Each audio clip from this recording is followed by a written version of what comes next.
Baie welkom by vandag se videoles nog steeds oor trigonometrie en vandag fokus ons spesifiek op kofunksies. Om na kofunksies moet ons eers 'n begrip van komplementêre hoeke weer besoek. 30 grade en 60 grade word beskou as komplementêre hoeke. Nou wat is 'n komplementêre hoek nou weer? 'n Komplementêre hoeke is twee positiewe skerphoeke waarvan die som 90 grade is. So jy kan sien 60 grade plus 30 grade is gelyk aan 90 grade. Bestudeer vir 'n oomblik gou sin van 30 grade en kos van 60 grade deur dit op jou sakrekenaar uit te werk.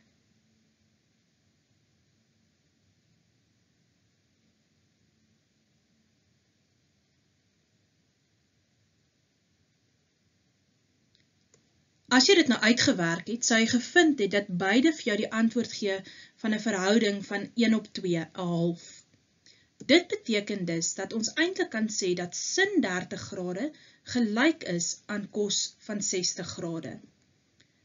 Hierdie verwantskap tussen sin en kos staan bekend as die kofunksies waarmee ons vandag gaan werk. Hier is sommer vir jou 'n voorbeeld van 'n klompie kofunksies. Dis nie noodwendig al die tipe kofunksies nie, dis net voorbeelde. So sin van 10 grade gaan gelyk wees aan kos van 80 grade. En so kan jy elkeen van hierdie apart gaan uitwerk en jy gaan sien, die antwoord wat jy in die sinuskolom kry, gaan die selfde antwoorde wees as wat jy in die kosinuskolom kry. So selfs vir iets so sin van 83 grade, gaan jy kry dat dit gelyk is aan kos van 7 grade. Weereens, dit kom van die beginsel van die feit dat die twee hoeke, 83 en 7, komplementêr is en daarom is dit kofunksies. Wanneer ons nou meer in detail na kofunksies wil kyk, sien ons dat kofunksies plaasvind wanneer 'n hoek by die y-as bygetel of afgetrek word. Kom ons kyk na kofunksies in die eerste kwadrant. Eerste ding wat jy moet raak sien, is dat die hoek wat tussen die x-as en die y-as gevorm word, 'n regte hoek is. Met ander woorde, 90 grade. Nou, as ek hierdie hoek gaan verdeel in twee hoeke, maar ek verdeel dit nie presies in die helfte nie, dan kry ons die een deel gaan ek noem is theta, en die ander deel sal dan nou wees 90 grade minus die theta. As ons spesifiek kyk na driehoek POR, dan sien ons dat theta word ook genoem is in standaardposisie. So dit beteken dis die hoek wat by die oorsprong gevind word tussen die positiewe x-as en die radius of die straal. In hierdie driehoek sien ons dat kos van theta is die verhouding A gedeel deur R en sin theta is B gedeel deur R. In driehoek SOP is kos van 90 grade minus theta gelyk aan die verhouding B gedeel deur R. En sin van 90 grade min theta is dan gelyk aan A deel R. So ek hoop jy kan sien dat die sin se verhouding BR gaan dieselfde wees hierso as die kos verhouding. En dit help dan om vir ons die verhoudings te gee, wat ons sien kos theta is gelyk aan AR, maar sin van 90 grade min theta was ook gelyk aan A gedeel deur R, en daarom kan ons sien dat kos theta is gelyk aan sin van 90 grade min theta. Soortgelyk is sin theta gelyk aan kos van 90 grade min theta. Dit beteken dat enige hoek wat nou van die y-as, met ander woorde van die 90 grade of van die 270 grade, enige hoek wat daarvan af bygeplus of afgetrek word, kan na theta gereduseer word. Die oorspronklike triegverhouding, met ander woorde voordat jy die reduksie gedoen het, bepaal die teken met behulp van jou kaasdiagram. Maar onthou, nadat jy die teken neergeskryf het, moet jy die naam verander. En ons sal dit nou duidelik sien in die voorbeelde wat ons sal doen. Kom ons kyk na hierdie skets ter opsomming. In die eerste kwadrant kry ons nou dan 90 grade min theta. En onthou vir kofunksies is dit net die sin en die kos wat kofunksies het. tan het nie 'n kofunksie wat ons mee kan werk nie. So sin van 90 grade min theta lê in die eerste kwadrant. Sin in die eerste kwadrant is positief, maar ons verander die naam na cos theta. Cos van 90 grade min theta lê in die eerste kwadrant. Cos is positief in die eerste kwadrant, maar ons verander die naam na sin theta. In die tweede kwadrant is dit 90 grade plus theta. So sin van 90 grade plus theta, sin in die tweede kwadrant is positief, maar ons verander die naam na cos toe. 90 grade plus theta vir cos in die tweede kwadrant, weet ons is cos negatief, maar ons verander die naam na sin toe. So dis veral hier wat jy versigtig moet wees, dat jy nie de mekaar raak nie. Die teken word bepaal deur jou oorspronklike funksie. So nie deur die naamsverandering nie, deur jou oorspronklike funksie. Soortgelyk sal dit dan nou vir die 270 grade ook werk. So minus theta gaan vir ons elke keer in die derde kwadrant land, en daar weet ons is beide sin en cos negatief, so jy moet net hier onthou om die naam te verander. Vir 270 grade plus theta moet ons weer kop hou. 270 grade plus theta, as ons daai hoek vir sin gebruik, weet ons sin in die vierde kwadrant is negatief, maar ons verander die naam na cos theta toe. Cos van 270 grade plus theta, cos in die vierde kwadrant is positief, en ons verander die naam na sin toe. Ter opsomming. Wanneer die funksiewaardes vanaf die x-as, en daar lys ek 'n klompie voorbeelde van hoe dit geskryf kan word, bepaal word, verander die funksie, met ander woorde die funksienaam, verander nooit nie.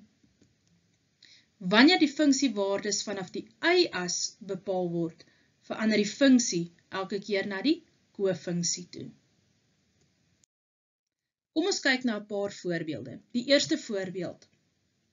Hier het ons 'n breek, en nou moet jy mooi sien, in die teller het ons twee terme. Onthou, terme word geskei met 'n plus en 'n minus. So kom ons gaan eers met reduksieformules werk. Weereens, jy begin met een verhouding op 'n slag waarna jy gaan kyk. So sin van 360 grade min theta, sien ons gaan lê in die vierde kwadrant. Sin in die vierde kwadrant is negatief. Cos van 90 grade plus theta lê in die tweede kwadrant. Cos is negatief daar, en ons werk van die y-as af, so die naam verander na sin toe. So kyk mooi hoe skryf ek my antwoorde vir myself in hakkies. Sin van 'n negatiewe hoek lê in die vierde kwadrant, en sin in die vierde kwadrant is negatief. Nou as jy nou na die teller kyk, sal jy sien dat min sin theta plus min sin theta, so daai plus en min vereenvoudig mos na min toe, dan kry jy min sin theta, wat gelyksoortig is, wat vir jou antwoord gaan gee van min 2 sin theta, en nou het ons 'n een term gedeel deur 'n een term, wat jy kan vereenvoudig na 'n 2 toe.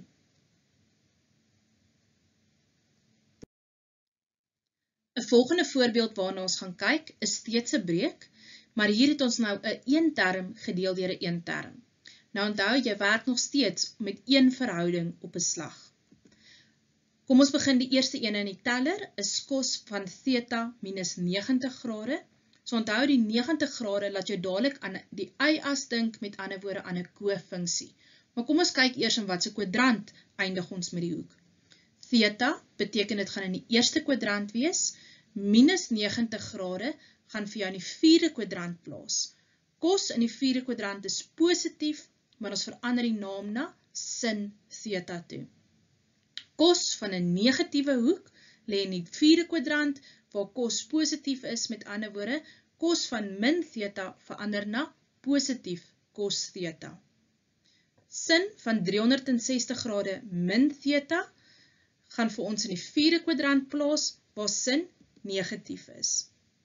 Vir die teller, sin van 180 grade plus theta, los ons in die derde kwadrant, waar sin negatief is, en cos van theta, wat in die eerste kwadrant is, minus 360, met ander woorde, een volle omwenteling, wat jou weer in die eerste kwadrant gaan los, beteken dan cos theta.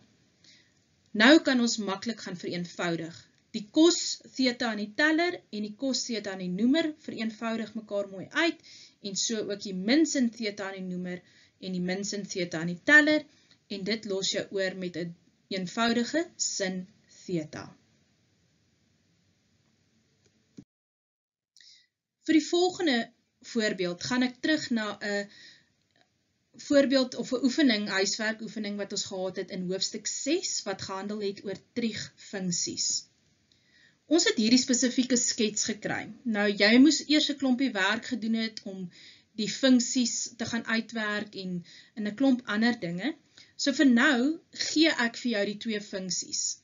Fx is die funksie sin van x plus 30 grade en gx is cos 3x. Nou wil hulle weet, ons moet die koördinate vir hulle gaan neerskryf van P, Q en R. So op die skets sien ek P, Q en R is die drie plekke waar die f-funksie en die g-funksie mekaar sny. Oftewel, dis waar hulle gelyk is aan mekaar. Daar's natuurlik nog 'n vierde plek wat op die x-as gebeur by die punt minus 30 grade 0, maar hulle vra nie hom nie. So hoe gaan ons dit doen? Vir twee funksies wat mekaar sny of gelyk is, beteken dit ons gaan die twee funksies gelykstel aan mekaar. Maar hier sit ons nou met 'n probleem.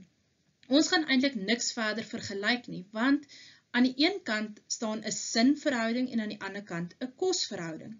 Maar met behulp van kofunksies kan ons nou een van die twee kante gaan herskryf. Nou my wenk aan jou is gewoonlik om die kant wat nie 'n hakkie in het nie, te gaan herskryf as 'n kofunksie. So in hierdie geval gaan ons die regterkant skryf. So in die regterkant kan ons dan nou gaan skryf dat ons hou die linkerkant soos dit is, en in die regterkant gaan dit verander dat daai 3x kan dan ook geskryf word as sin van 90 grade minus 3x. So kyk mooi, ons het reeds die naam verander, en dan het ons aangedui, vir die naamsverandering het ons die 90 grade gebruik, en ons het gesê minus 3x. Nou, in 'n vergelyking, dit wat aan die een kant is, moet gelyk wees aan die ander kant, so vir die twee kante om gelyk te wees, kan ons nou net op die hakkies fokus. Met ander woorde, x plus 30 gaan gelyk wees aan 90 minus 3x. Vereenvoudig dit gewone algebra, so al die x'e na die een kant toe, al die hoekgrootes na die ander kant toe, en jy deel met die 4 en jy kry x is gelyk aan 15 grade. Maar nou moet ons die spesifieke koördinate gaan bereken. So, vir P, ons het in die werk wat ons gedoen het ons gevind dat A was die waarde gewees minus 90 grade. So, x eenhede regs, so min 90 grade plus 15 grade, bring jou by die P se x-waarde, en om dan die spesifieke y-waarde te kry, want onthou, fx kan eintlik met 'n y vervang word, vervang ons nou net in fx in die plek van die x oralster 'n 15 grade in. So as jy dit gaan uitwerk, dan kry jy dat die P se koördinate minus 75 grade is, en minus vierkantswortel 2 op 2, en op soortgelyke wyse kan jy Q en R se twee koördinate ook gaan bereken. Die laaste voorbeeld waarna ek wil kyk is 'n lekker eksamenvraag wat mens baie keer kry. Die vraag gaan stel, as A en B komplementêre hoeke is. Met ander woorde, jy moet hier onthou, die twee hoeke is saam 90 grade. En 17 sin A is gelyk aan 8. Gebruik 'n figuur en bereken die waarde van cos A plus sin B. Nou vir die oplossing begin ons met die eerste ding wat hulle vir ons gegee het, naamlik dat A en B komplementêr is. Dit beteken, ek kan B gaan skryf as 90 grade min A. Dan gebruik ons die triegvergelyking wat hulle vir ons gee, en ons isoleer die triegverhouding, sin A is 8 op 17. En nou kan ons 'n skets gaan teken. Nou hier is dit nie noodwendig nodig dat jy dit op 'n kartesiese vlak hoef te teken nie. So jy kan 'n doeteenvoudige reghoekige driehoek teken. Want wat weet ons? Die binnehoeke van 'n driehoek is 90 grade. So R is 90 grade, wat beteken dat A plus B moet 90 grade wees. En dit het hulle vir ons gesê is wel so. So, met behulp van die vergelyking, sin A is gelyk aan 8/17, het ek vir myself die waarde so lank gaan invervang, en ek het met behulp van Pythagoras die ontbrekende waarde, wat die x-waarde sou gewees het, uitgewerk. Nou kan ons die skets gebruik, en ons kan die vraag gaan beantwoord, naamlik, wat is die waarde van cos A plus sin B? Nou, as jy wil gebruik, daai eerste beginsel wat jy gedoen het om te sê B is 90 grade min A, dan vervang jy dit in, en dan sien jy, dan werk jy met 'n kofunksie daar, so jy het eintlik cos A plus cos A, nadat jy die kofunksie toegepas het, wat 2 cos A is, en nou kan jy vanaf die skets die waarde van cos A gaan kry, en dit gaan oplos. Jy hoef natuurlik nie die kofunksie hier te gebruik nie, want as jy by die punt Q gaan staan, en vanaf die punt Q, wat ook bekend is nou as ons hoek B, kon jy dan ook die sin breek gaan kry het, en dan gesê het 'n breek plus 'n breek, wat jy dan sou oplos. Ek hoop hierdie kofunksies vir jou maak sin. So die groot geheim is, onthou, jou eerste verhouding, jou oorspronklike verhouding, bepaal die teken van watter kwadrant hy ook al in opeindig, so jy kry eers die teken en dan verander jy die naam. Moenie daardie mekaar raak nie. Sterkte met die huiswerk, geniet dit.